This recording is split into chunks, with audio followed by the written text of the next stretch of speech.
Melihat tampilan dari jembatan Barelang yang begitu megah, rasanya mustahil jika jembatan ini dikatakan menyeramkan. Namun mirisnya tak hanya dikenal dengan keunggulan konstruksinya. Konon jembatan Barelang ini juga terkenal sebagai tempat orang-orang mengakhiri hidupnya.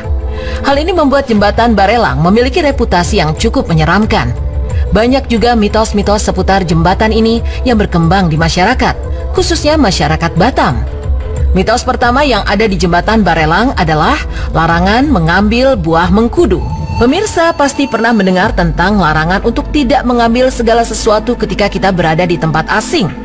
Hal semacam ini juga berlaku di jembatan Barelang.